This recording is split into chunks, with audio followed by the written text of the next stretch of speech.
Hello students, this is your economics teacher INR. I hope you are well and utilizing the time wisely. In the previous class, you learned about commercial bank and its function and mechanism or techniques of credit creation by commercial bank. Today, you are going to learn about role of commercial banks in economic development of a country, non-banking financial institution and the central bank and its function. Students, please watch this video very carefully till the end. Fine, let us enter into the topics. First, you are going to learn about the role of commercial banks in economic development of a country. Students, take the page number 100. Role of commercial banks in economic development of a country. First role, capital formation or removing the deficiency of capital formation. In any economy, economic development is not possible unless there is an adequate degree of capital accumulation or formation. Deficiency of capital formation is the result of low savings made by the community. The serious capital deficiency in developing economics is reflected in small amount of capital equipment per worker and the limited knowledge, training and scientific advance. At this juncture, banks plays a useful role. Bank stimulates savings and investment to remove this deficiency. A sound banking system mobilizes small savings of the community and makes them available for investment in productive enterprises. The important implication of this activity include: first, bank mobilizes deposits by offering attractive rate of interest and thus convert saving into active capital. Otherwise, that amount would have remained idle.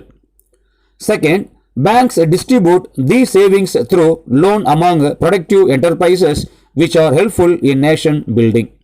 Third, it facilitates the optimum utilization of the financial resources of the community.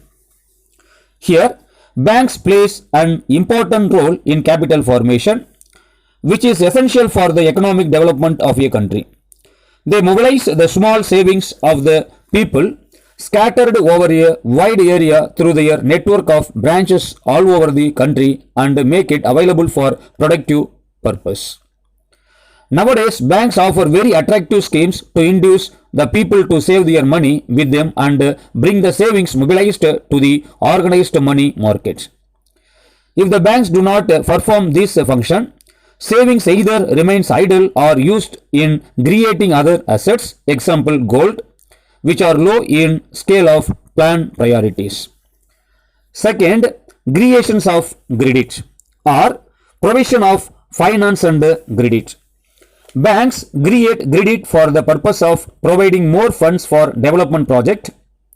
Credit creation leads to increased production, employment, sales and prices, and thereby they bring about a faster economic development. Banks are very important source of finance and credit for industry and trade. It is observed that credit is the lubricant of all commerce and trade. Hence, banks become never centers of all trade activities and therefore commerce and trade good function is the presence of sound banking system. The banks covers foreign trade transaction also. Big banks also undertake foreign exchange business. They help in concluding deferred payments arrangements between the domestic industrial undertaking and foreign firms to enable the former import machinery and other essential equipment. Third, channelizing the funds towards productive investment. Banks invest the saving mobilized by them for productive purpose. Capital formation is not the only functions of commercial banks. All savings should be allocated to various sectors of the economy with a view to increase the productivity. Then only it can be said to have performed an important role in the economic development. Fourth, encouraging right type of industries. Many banks helps in the development of the right type of industries by extending loan to right type of persons. In this way, they help not only for industrialization of the country but also for the economic development of the country. They grant loans and advances to manufacturers whose produced are in great demand. The manufacturers in turn increase their products by introducing new methods of production and assets in raising the national income of the country. Sometimes subprime lending is also done. That is how there was an economic crisis in the year 2007 up to 2008 in the US dollar. Fifth, bank monetize debt. Commercial banks transform their loan to be repaid after a certain period into cash, which can be immediately used for business activities. Manufacturers and wholesale traders cannot increase their sales without selling goods on credit basis. But credit sales may lead to locking up of capital. As a result, production may also be reduced. As banks are lending money by discounting bills of exchange, business concerns are able to carry out the economic activities without any interruptions. Sixth, finance to government. Government is acting as the promoter of industrial in underdeveloped countries for which finance is needed for it. Banks provide long-term credit to government by investing their funds in government securities and short-run finance by purchasing treasury bills. Reserve Bank of India has been given 68,000 crores to the governments of India in the year 2018 up to 2019. This is 99% of the Reserve Bank of India's surplus. Seventh, employment generation. After the nationalizations of big banks, banking industry has grown to a great extent. Bank branches are opened frequently, which leads to the creations of new employment opportunities. Eighth, banks promote entrepreneurship.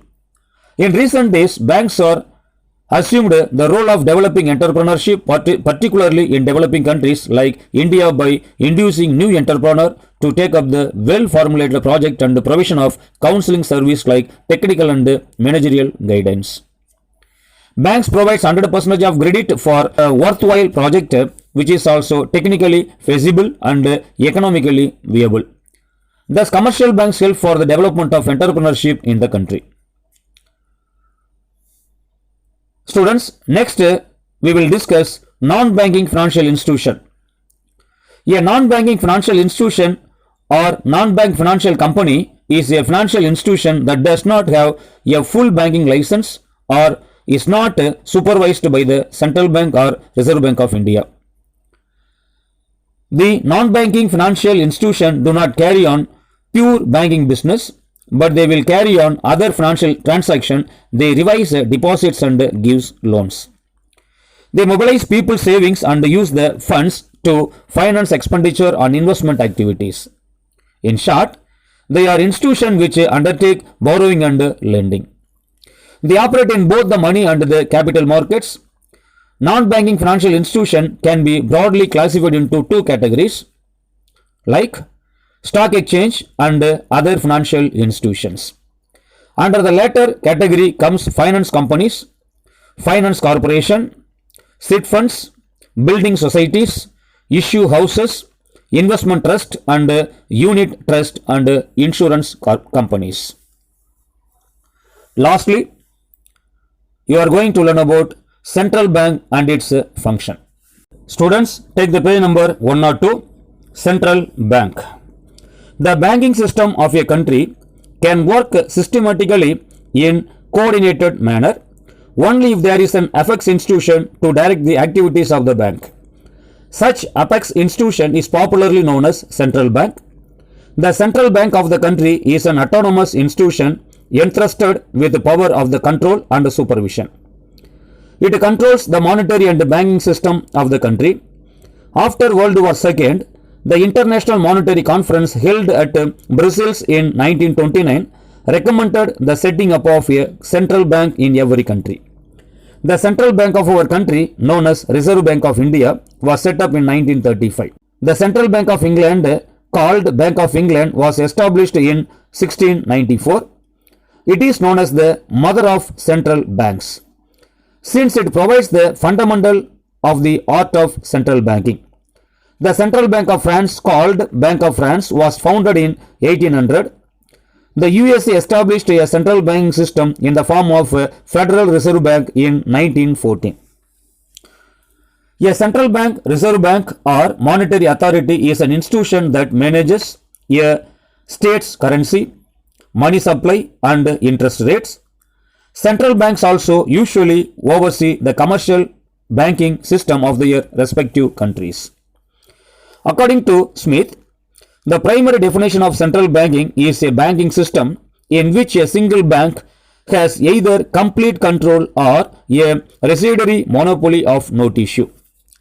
H.A. Shaw defines a central bank as a bank which controls credit. According to Paul Samuelson, a central bank is a bank of bankers. Its duty is to control the monetary base and through control of high-powered money to control the community's supply of money. Functions of central bank or Reserve Bank of India.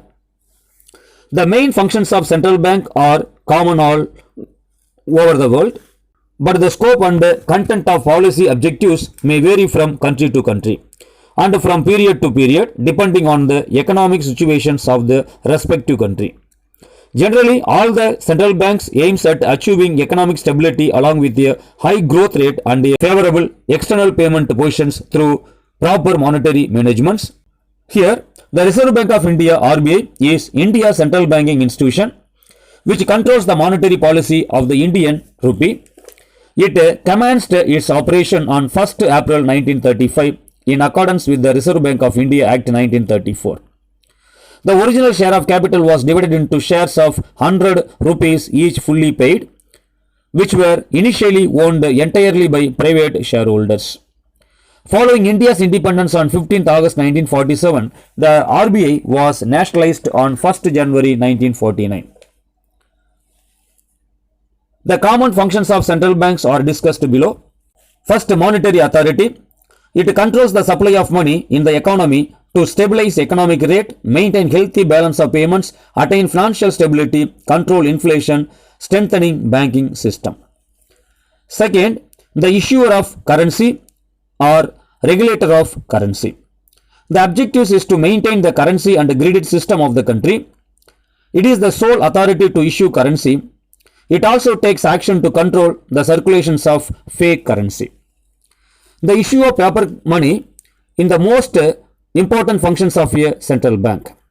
The central bank is the authority to issue currency for circulation, which is a legal tender money. The issue department of central bank has the responsibility to issue notes and coins to the commercial banks. The central bank regulates the credit and currency according to the economic situations of the country. In the methods of note issue, the central bank is required to keep a certain amount or a fixed proportion of gold and foreign securities against the total note issued. The Reserve Bank of India is required to keep rupees 115 crore in gold and 85 crore in foreign securities. But there is no limit to the issues of notes. Having the monopoly of note issue, central bank gains advantages as first, ensuring uniformity of the note issued and a proper control over the supply of money can be exercised. Second, bring stability in the monetary system and create confidence among the public. Third, government is able to earn profits from printing currencies. Third, the issuer of banking license. As per the Section 22 of Banking Regulation Act, every bank has to obtain a banking license from Reserve Bank of India to conduct banking business in India. Fourth, bankers to the government, or bankers, agent and advisor to the government. The central bank of the country acts as the banker, fiscal agent and advisor to the government. As a banker, it keeps the deposits of the central and state governments and make payments on behalf of the government. It buys and sells foreign currencies on behalf of the government. It keeps the stock of gold of the country. As a physical agent, the bank makes short-term loans to the governments for a period not exceeding 90 days. It flats loans and advances to the state governments and the local bodies. It manages the entire public debt on behalf of the government. As an advisor, the bank gives useful advice to the governments on important monetary and economic problems like devaluation, foreign exchange policy, and budgetary policy. Fifth, Bankers Bank. RBI is the bank of all banks in India, as it provides a loan to banks, accept the deposits of the bank, and rediscount the bills of the banks. Commercial banks are required to keep a certain percentage of cash reserve with the central bank. On the basis of these reserves, the central bank transferred funds from one bank to another to facilitate the clearing of checks. Sixth, lender of the last resort. The banks can borrow from the Reserve Bank of India by keeping eligible securities as collateral at the time of need or crisis when there is no other source. By giving accommodation in the form of rediscount and collateral advances to the commercial bank, bill brokers, and their financial institution, the central bank acts as the lender of the last resort. The central bank lends to such institution in order to help them when they are faced with a difficult situation as to save the financial structure of the country from collapse. Seventh, act as a clearing house. The central bank acts as a clearing house for other banks and mutual obligations are settled through the clearing system. Since it holds cash reserves of commercial bank, it is easier for the central bank to act as a clearing house. For settlements of banking transaction, Reserve Bank of India manages 14 clearing houses. It facilitates the exchange of instruments and processing of payments instructions. Eighth, custodian of foreign exchange reserve. It acts as a custodian of forex, foreign exchange. It administers and enforces the provisions of Foreign Exchange Management Act in 1999. RBI buys and sells foreign currency to maintain the exchange rate of Indian rupee vice foreign currencies. Ninth, regulator of the economy. It controls the money supply in the system, monitors different key indicators like GDP, inflation, etc. 10th, managing government securities. Reserve Bank of India administers investment in institution when they invest a specified minimum proportion of their total assets or liabilities in government securities. 11th, regulator and supervisor of payment and settlement system. The Payment and Settlement System Act of 2007 gives Reserve Bank of India oversight authority for the payment and settlement system in the country. Reserve Bank of India focuses on the development and functions of safe, secure and efficient payments and settlements mechanism. 12th, developmental role.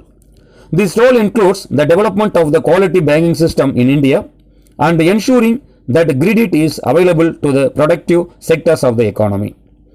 It provides a wide range of promotional functions to support national objectives. It also includes establishing institutional design to build the country's financial infrastructure.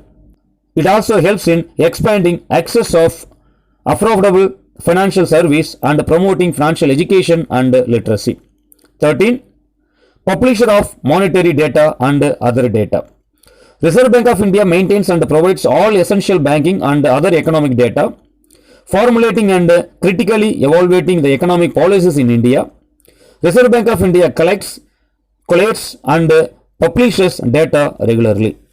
14. Exchange Manager and Controller.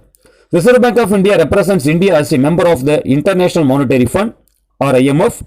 Most of the commercial banks are authorized dealer of RBI. 15. Banking Ombudsman Scheme.